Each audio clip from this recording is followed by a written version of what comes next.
शेष नागिन के पति को ये नाग नहीं छुएंगे। चलो, इसके सहारे हम भी अंदर चले जाएंगे।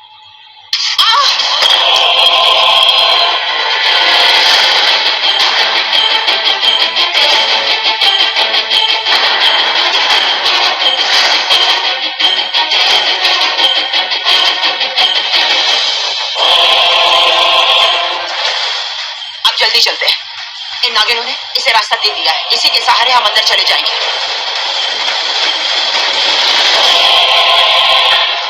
हे शिव जी, 7 घड़ियों में से 6 घड़ी बीत चुकी है, सिर्फ 1 घड़ी बाकी है। प्रथा कैसी होगी, कहाँ होगी, क्या कर रही होगी प्रथा?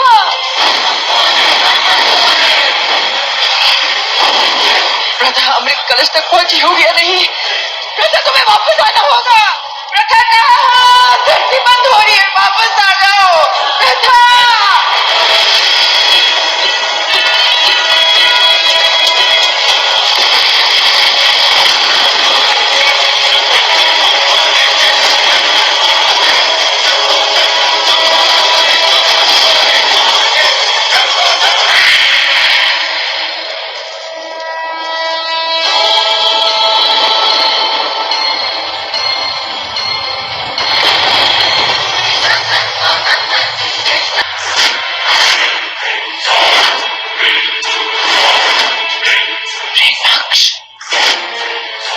ने तो इसको मार दिया था, तो फिर ये जिंदा कैसे?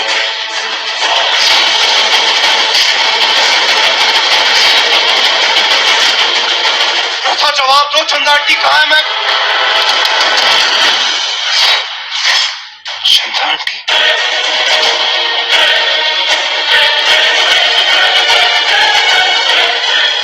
चंदा आंटी, चंदा आंटी,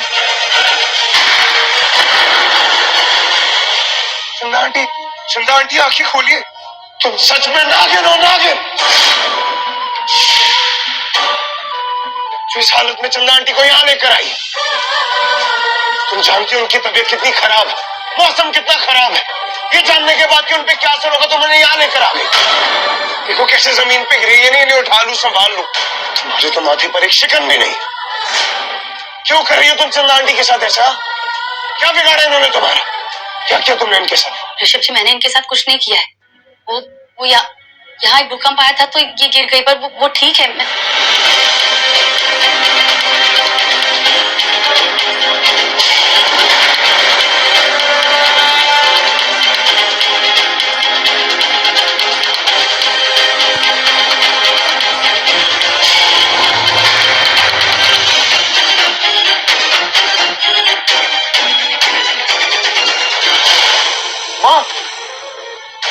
सुना तुमने?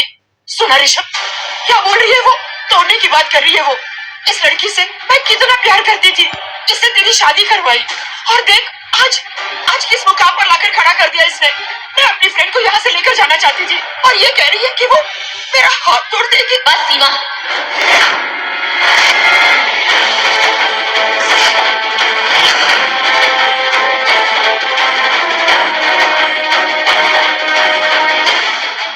बस भी करो अपना ये नाटक। सीमा, प्रथा, ये कैसे बात कर रही हो तुम मेरी माँ से? हाँ, एक और लफ्ज नहीं निकलना चाहिए तुम्हारे मुंह से, वरना मैं कुछ बहुत गलत कर बैठूंगा। ऋषभ जी, ये औरत ये आपकी माँ नहीं है? तो मैं इसकी माँ नहीं हूँ, मैं तेरी माँ हूँ। बहुत प्यार करती हूँ मैं तुमसे, कितने नाज से अपने पलकों पर रखा था, और आज ये औरत कह रही है कि मैं तेरी माँ नहीं हूँ और तू मेरा बेटा नहीं है। हे भगवान, मेरे तो कर्म फूट गए। कहाँ लाकर खड़ा कर दिया आज? ये सब कुछ सुनने से पहले मुझे उठाकर क्यों नहीं ले जाता भगवान?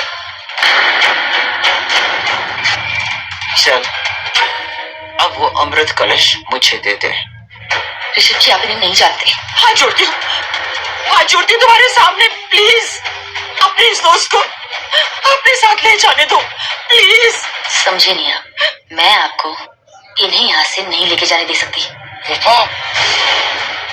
माँ का इतना अपमान मत करो, समझी? तो आखिर प्रॉब्लम क्या है मेरी माँ से? क्या बिगाड़ा है इन्होंने तुम्हारा? एक्चुअली पता है क्या प्रॉब्लम ना तुम में, तुम्हारा दिमाग खराब हो चुका है जो तुम चंदा आंटी को किडनैप करके यहाँ लेकर आई।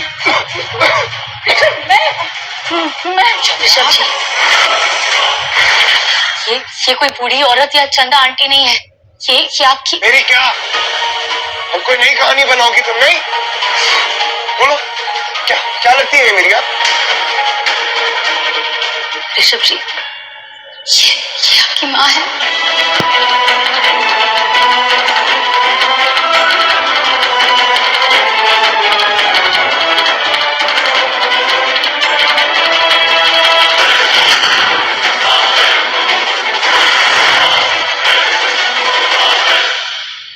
क्या? नहीं नहीं ऋषभ, मेरी मेरी बात सुन। मैं तेरी माँ हूँ, ये तुम्हारी माँ नहीं है। प्रथा, किस जन्म का बदला ले रही हो तुम मुझसे? मैं मानती हूँ मैं तुम्हें अच्छी नहीं लगती हूँ, ठीक है? प्लीज मेरे बेटे के दिमाग में ऐसे गलत शब्द, ऐसी बातें मत करना, ऐसे जहर इसके दिमाग में मत डालना कि मैं इसकी माँ नहीं हूँ। अगर मैं इसकी माँ नहीं हूँ तो क्या इसकी सौतेली माँ हूँ? पहले भी बहुत सारे इल्जाम तुमने मुझ पर लगाए, मुझे नीचा दिखाया, मैं बर्दाश्त करती नहीं जाती। क्यों? सिर्फ मेरे बेटे के लिए। माँ नहीं, लेकिन अब मैं बर्दाश्त नहीं कर सकती। मैं अपने दोस्त को अपने साथ लेकर ही जाऊंगी। अच्छा ना, उठ।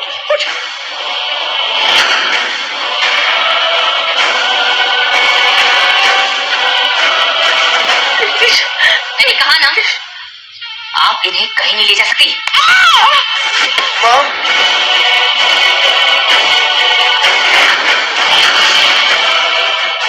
तुमने मेरी माँ को बस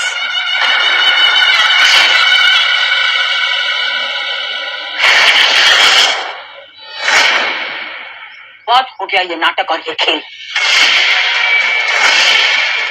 प्रथा, बोल, वो अमृत कलश कहाँ है? नहीं बताएगी तो मैं इस वीडियो को खत्म कर दूंगी। ग्रहण के लिए कुछ ही समय बचा है। प्रथा बता दे, वो अमृत कलश कहाँ है? कभी नहीं बताऊंगी। क्या क्या कह रही? सर, अगर तू चाहती है कि तेरा ये बेटा जिंदा रहे तो बताओ वो कलश कहाँ है?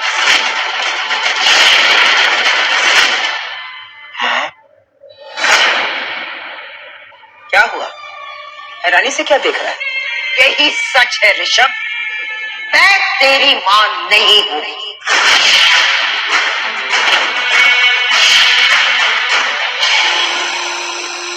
चुप क्यों खड़ी है? चीखती थी, चिल्लाती थी ना, बोल के कि मैं इसकी मां नहीं हूं। अब सही वक्त है बोलना कि मैं इसकी मां नहीं हूं। ऋषभ जी, ये आपकी माँ नहीं है, चंदा माँ आपकी माँ है।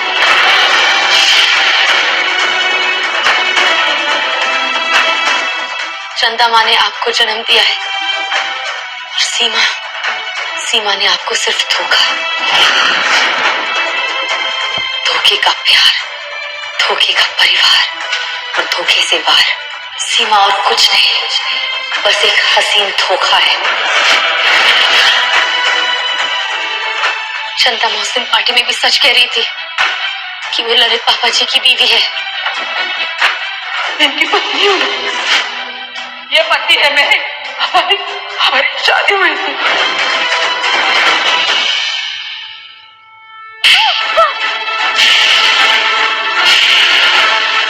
बताओ वो कलश कहाँ है? सुन प्रथा, ग्रहण के लिए बस कुछ ही समय बचा, जल्दी मुझे बता दे कि वो अमृत कलश कहाँ है, नहीं तो मैं सब कुछ तबाह कर दूंगी, सबको मार दूंगी मैं।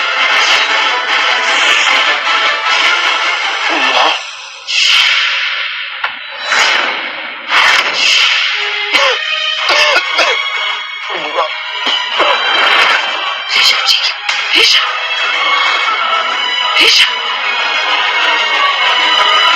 आपके मुंह से खून कैसे? मुझे पता था मुझे कि यहाँ आने के बाद ये नाटक जरूर शुरू होगा, इसलिए घर में ही मैंने इसे जहर पिला दिया था।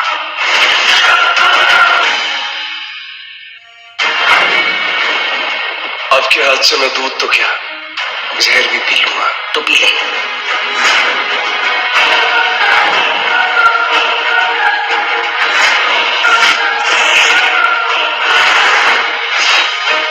और अब वो जहर असर करने लगा है। इसका मतलब ये है कि बहुत ही जल्द तेरा पति और तेरा बेटा खत्म हो जाएगा। इसकी कहानी खलास। बताओ वो कलश कहाँ है? ठीक 12 बजे, जब ग्रहण अपनी बुलंदी पर होगी, उस वक्त उस अमृत कलश में मैं जहर घोल दूंगी और फिर पूरे देश में वो जहर फैलेगा और उसके बाद ये देश खत्म, बर्बाद, सब कुछ तबाह हो जाएगा। खत्म नहीं, कुछ खत्म नहीं होगा। तुम ऐसा कुछ नहीं करोगे सीमा। मुझे मेरा बेटा चाहिए। मेरे बेटे को कुछ मेरे बेटे को कुछ चंदा माँ, ये लोग ऋषभ जी का कुछ नहीं बिगाड़ सकते, आप फिक्र मत कीजिए, ये लोग उन्हें कुछ नहीं कर सकते। अब कमान कर, जहर तो इसके अंदर चला गया है और ये वो जहर है जो नागिनों के लिए जिंदगी है और ऋषभ जैसे इंसान के लिए मौत।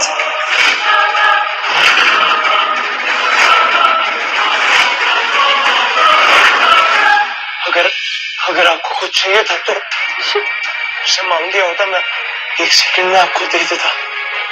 आप तो मेरी सब कुछ थी।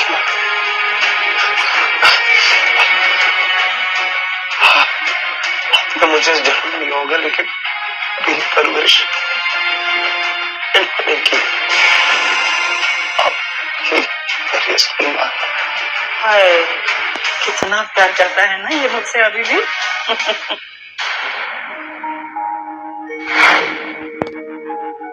Wishing you a very happy birthday। ऐसा कुछ भी नहीं होगा और अगर ऐसा कुछ हुआ भी ना तो हम साथ ही रहेंगे।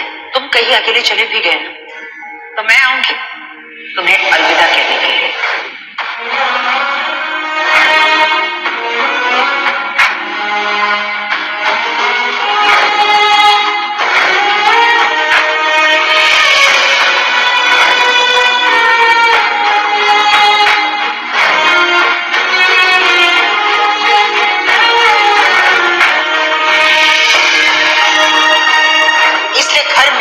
इसे जहर पिला दिया था।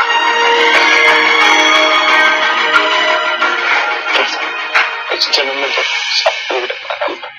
I'm really sorry। लेकिन अगले जन्म में मैं सिर्फ तुम्हारे लिए जन्म दूंगा, प्रॉमिस।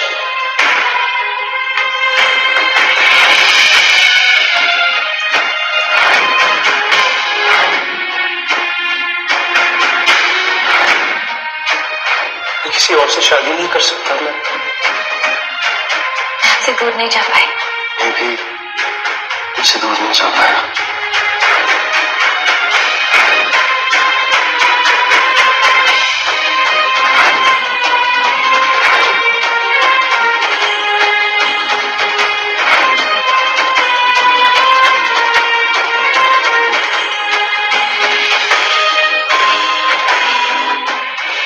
आज मैंने अपनी माँ के हाथों से देखी प्यार की भावना में मैं मर रहा हूँ। इससे बेहतर मौत मुझे मिली नहीं सकती।